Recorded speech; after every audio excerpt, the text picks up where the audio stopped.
நம்மளும் கூட்டணியில் தனியாக நிற்கிறோம் அப்படின்ட்டு தைரியமாக தில்லா தனியாக சிங்கிளாக நிற்போம். கண்டிப்பாக நம்ம ஜெயிப்போம். அதில் எந்த வித மாற்று கருத்தும் இல்லை. நீ எதுக்கு நீ உனக்கே பயமாக இருக்குதா அப்படின்னு என்னை கேட்டேன். பயப்படல சார், நான் பயப்படல. இருந்தாலும் ஒரு பயம் எனக்குள்ளார ஒன்று இருக்குது. நீங்கள் எப்படியாவது இந்த முதலமைச்சராக நீங்கள் ஆகணும். உச்சத்தில் இருக்கும்போதே நான் என்னுடைய மக்கள், தமிழ்நாட்டு மக்கள் என்னை உச்சத்தில் வச்சாங்க. அப்படி வச்சுருக்கும்போது அந்த உச்சத்தில் இருக்கும்போதே நான் விட்டுட்டு அரசியலுக்கு வரணுன்னு தான், மக்களுக்கு சேவை செய்யணுன்றது எண்ணம் தான் எனக்கு இருக்குதே ஒழிய, நான் ரிட்டையர்ட் ஆன பிறகு நான் அரசியலுக்கு வர்றதுக்கெலாம் எனக்கு விருப்பம் இல்லை.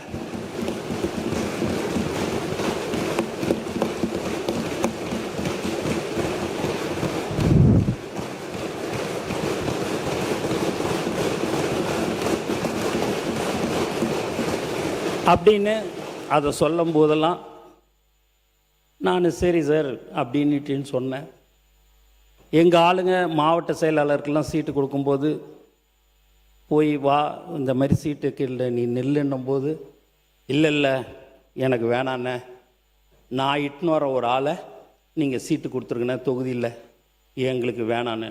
நான் பார்த்துக்கிறேன்பா, டெபாசிட்டு மட்டும் நீ பணத்தை கட்டிட்டா போதும், நீ பாட்டுன்னு போய் விசில் சின்னத்துக்கு போய் நீ வெறும் ஓட்டை மட்டும் கேளு, அது ஆட்டோமேட்டிக்காக இல்லைண்ணே ஏதாவது ஆயிடுச்சுன்னா தலைவருக்கு அது தப்பாயிடும்ண்ணே, நான் வேறு யாரையாவது சொல்கிறேன்னு சொல்லி நிறையா பேர் இட்டுன்னு வந்து இப்போ 75-80% ரசிகர் மன்றமாக, மக்கள் இயக்கமாக, நற்பணி இயக்கமாக இருக்கிறதுல இருந்தவங்க தான் இன்றைக்கி இருக்கிறாங்க. அந்த மீதி 20% எங்களுடைய மாவட்ட செயலாளர்கள் இவங்களுக்கெல்லாம் சீட்டு கொடுங்க அப்படின்னு சொல்லி சொன்னாங்க, கொடுத்தோம். அதுமாரி மாற்றுக் கட்சியிலேருந்து சில பேர் வந்தாங்க. யார் தலைவர் தளபதியை நம்பி வருகிறார்களோ அவரை ஒரு காலமும் கைவிடாமல் அவர்களுக்கு உடனடியாக அந்த எம்எல்ஏ சீட்டு கொடுக்கப்பட்டது. ஏன் இதெல்லாம் சொல்கிறோம் அப்படின்னு பார்த்தீங்கன்னா, உண்மையாகவே ஒரு மனிதனை எப்படியெல்லாம் புண்படுத்தணுமோ, எப்படியெல்லாம் கஷ்டப்படுத்தணும்னு எல்லாருமே நிறைய பேர் அதை செஞ்சிட்டாங்க. அரசியல் 2 விதம் இருக்குது.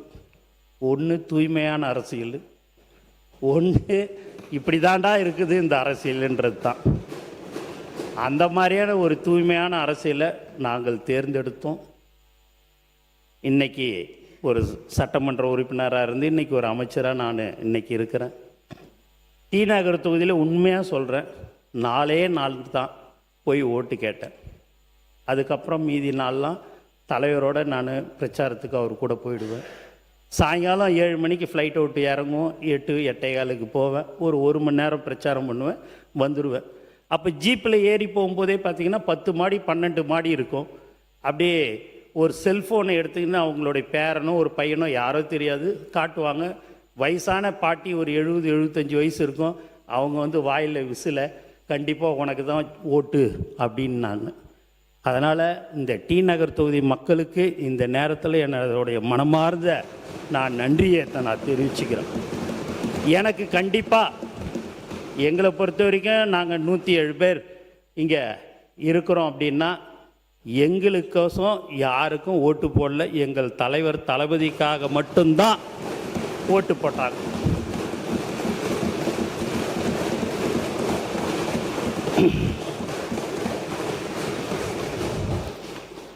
அப்படி இருக்கும்போது இந்த 3 மாதத்துலேயே பார்த்தீங்கன்னா இந்த புக்கு சில ஒரு டிவியை நீங்கள் வச்சுன்னு இருக்கிறீங்க.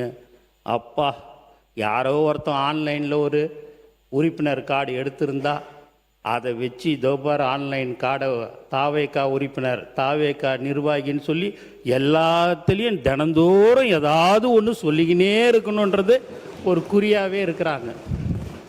சரி, ஏதாவது ஒன்று செய்யட்டும், எது ஒன்றாலும் போட்டோம். நாங்கள் மக்களுக்கு சேவை செய்ய வந்திருக்கிறோம். எங்களை பொறுத்த வரைக்கும் எங்கள் தலைவர்கிட்டையோ மக்கள்கிட்டையோ எங்களுக்கு எந்த ஒரு கெட்ட பேரும் வராத அளவுக்கு அமைச்சர் பெருமக்களும் சரி, சட்டமன்ற உறுப்பினரும் நாங்கள் நடந்து கொள்வோம் என்பதை மீண்டும் மீண்டும் நான் தெரிவித்துக் கொள்கிறேன். அதுமாரி எங்கள் மாவட்ட செயலாளர்லாம் பார்த்திங்கன்னா ஒன்றியம், நகரம், கிளை, அணித்தலைவர்கள்லாம் நாளைக்கு பட்னி தினம், உலக பட்னி தினம், சாப்பாடு போடுன்னு சொன்னால் சரி, காசு இருக்குதோ இல்லையோ தலைவர் தளபதி அறிவுறுத்தலின்படி அப்படின்னு தான் நான் ஒரு மெசேஜ் போடுவேன். அடுத்த நாளே பார்த்தீங்கன்னா 1000 பேர், 750 பேர். இல்லை அண்ணா, நீங்கள் உங்கள் தலைவரை பற்றிலாம் நீங்கள் அடிக்கடிக்கு பேசுகிறீங்க, நாங்கள் முதல்ல பேசுகிறோம், எங்களுக்கு ஒரு வாய்ப்புண்ணே. எங்கள் தலைவர் இல்லை, அதே எங்கள் தலைவர் இங்கே பக்கத்தில் இருந்தாருன்னா நான் கண்டிப்பாக பேசவே மாட்டேனே. ஒரே ஒரு வார்த்தையை நான் பேசிட்டு நான் அடுத்த உரைக்கு நான் போயிடுவேன். உண்மையாக தான் சொல்கிறேன். இல்லை, மாண்புமிகு மாண்புமிகு அமைச்சர் சொல்கிற உருக்கமான அந்த வரலாற்று செய்திகள்லாம் பலர் கேட்டறியாது, நாம் அவையில் இருக்கிற உறுப்பினரே கேட்டறியாத அந்த செய்திகள், நாட்டு மக்கள் தெரிந்து கொள்ள வேண்டிய செய்தி. சொல்ல விடுங்க, நான் உங்களை எதுவுமே சொல்ல, எங்கள் தலைவரை பற்றி எங்கள் கட்சியை பற்றி நான் பேசுகிறேன். அவர் யார் சொல்ல முடியும்? சொல்லுங்க. உங்களுக்கு போர் அடிக்காது? இல்லை நீங்க சொல்லுங்க. இல்லை உண்மை கதையை தான் நீங்க சொல்லுங்க. நீங்க சொல்லுங்க. நமக்கு தேர்தலில் மட்டும்தான் அந்த 15 நாள் தான் நீங்களா நானான்னு பார்க்கணும். மற்ற அந்த 5 வருஷத்தில் எங்களோட இணைந்து மக்களுக்கு என்னென்ன தேவைகளோ அதையெல்லாம் சொன்னீர்கள் என்று சொன்னால், மாண்பு முதலமைச்சரும் சரி, எங்களுடைய அமைச்சர் பெருமக்களும் உங்களுக்கு ஒத்துழைப்பு கொடுப்போம் என்பதை தெரிவிச்சுக்கிறேன். ஏன்னா அந்த 15 நாள் சண்டைன்றதுனால சொல்கிறேன், அந்த 15 நாள் ஆனாலும் சரி நாங்கள் தான் திருப்பி வருவோன்றதையும் சொல்லி.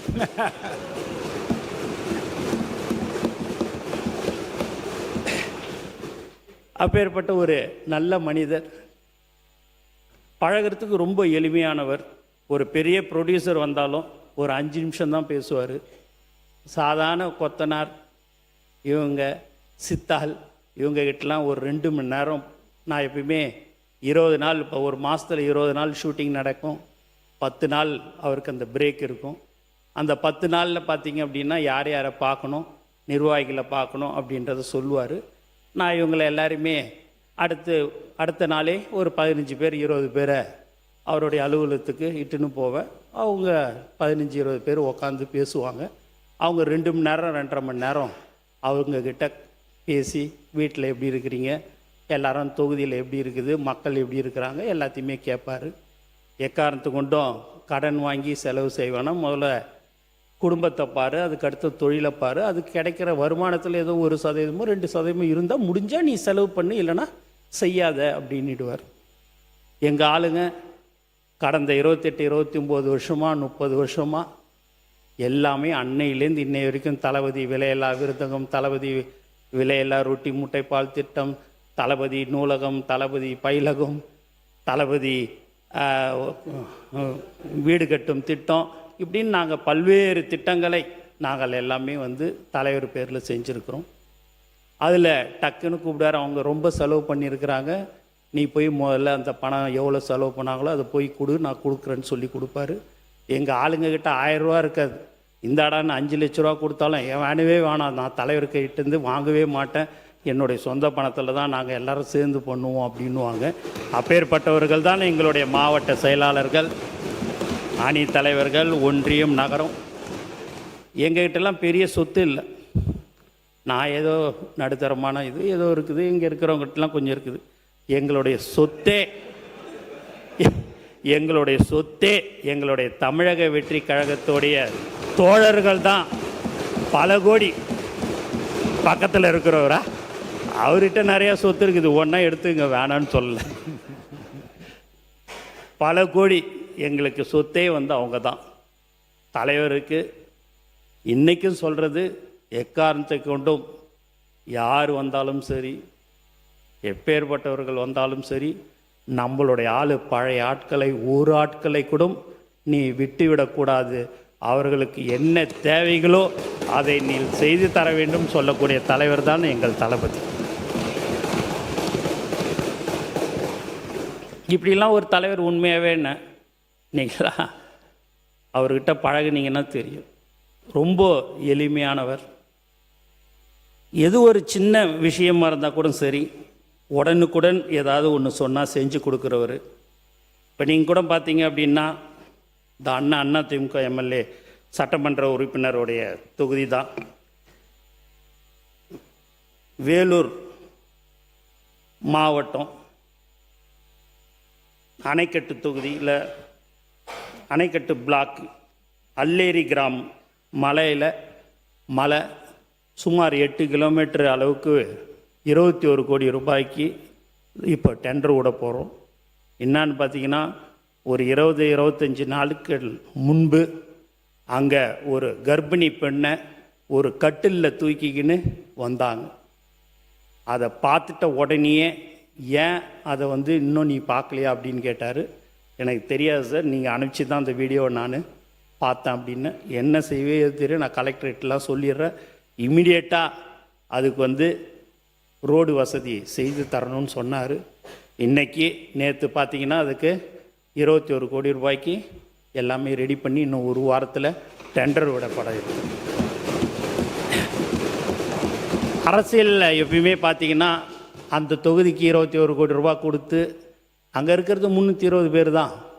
ஆனால் 21 கோடி கொடுத்து நீங்கள் போயிட்டு ரோடு போட்டோன்னா அந்த 320 ஓட்டம் அந்த கட்சியை சேர்ந்த எம்எல்ஏக்கு தான் போகுன்றது எல்லாருக்குமே தெரியும். ஆனால் கட்சி வேறுபாடு இன்றி அது எந்த தொகுதியாக இருந்தாலும் சரி, மக்களுக்கு ஒன்று தேவை என்று சொன்னால்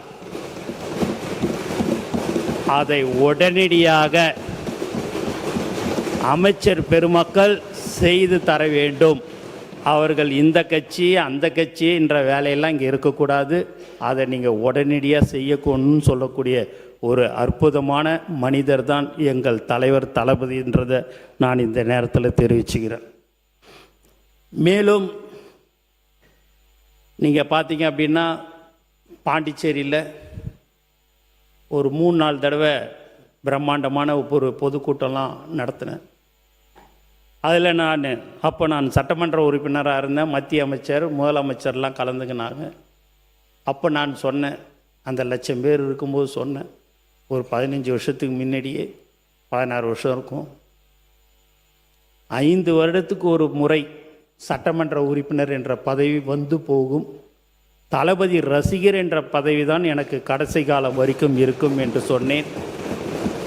அந்த பதவிதான் இன்று என்னை இங்கே அமைச்சராக ஆக்கி இருக்கிறார்கள் என்பதை இந்த நேரத்தில் நான் சந்தோஷத்துடன் தெரிவித்துக் கொள்கிறேன். எத்தனை ஜென்மம் எடுத்தாலும் நாங்கள் அவருடன் இருக்க வேண்டும் என்பதுதான் எங்களுடைய எல்லோருடைய மனசில் இருக்கிறது.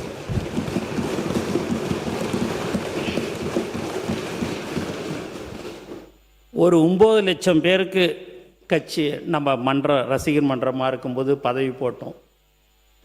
கட்சி ஆரம்பித்த உடனே எல்லாரும் கேட்டது, இன்னும் ஆள் போட முடியல, மாவட்ட செயலாளர் போட முடியல, நீங்கள் கட்டமைப்பு இல்லை அப்படி இல்லைன்னாங்க.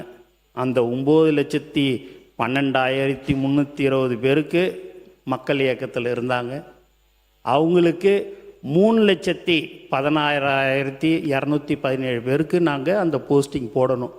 அப்போ குறைஞ்சது ஒரு 6 லட்சம் பேருக்கு பதவி எங்களால் கொடுக்க முடியாது. அதையெல்லாம் சரி பண்ணி அந்த கட்டமைப்பை உருவாக்கி இன்னைக்கு தமிழக வெற்றி கழகம் வெற்றி பெற்றிருக்கிறது என்பதை தெரிவிச்சுக்கிறேன். அதில் எப்படியாவது சில பேர் குளிர் காயணும், எப்படியாவது கட்சி 2ஆகும் 3ஆகும் 4ஆகும் அப்படிலாம் நினச்சாங்க. அதுக்கெல்லாம் வாய்ப்பே இல்லை. இப்போ கூட சரி, எங்கள் ஆளுங்ககிட்டேருந்து நீங்கள் ஒரே ஒரு ஆளை கூட நீங்கள் இப்படி இன்னாட்ட இப்படி வான்னு சொன்னால் வரவே மாட்டேன்.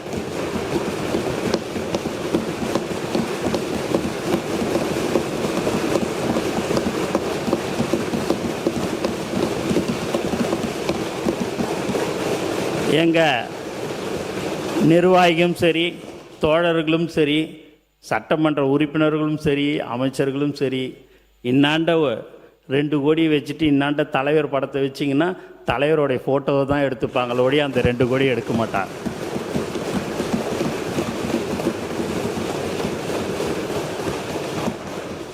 ஏன்னா அவ்வளோ மரியாதை கொடுப்பார். ஒரு தொண்டனை எப்படி மதிக்கணுன்றது அவருக்கு பயங்கரமாக அதில் விட்டு கொடுக்கவே மாட்டார். ஒரு பிரபல டைரக்டர், இப்பயும் அவர் ஒரு பிரபல டைரக்டர், தலைவர் படத்தை இயக்கியிருக்கிறார். அவர் ஒரு தொகுதியை வந்து கேட்கும்போது கேட்டுக்கினார்.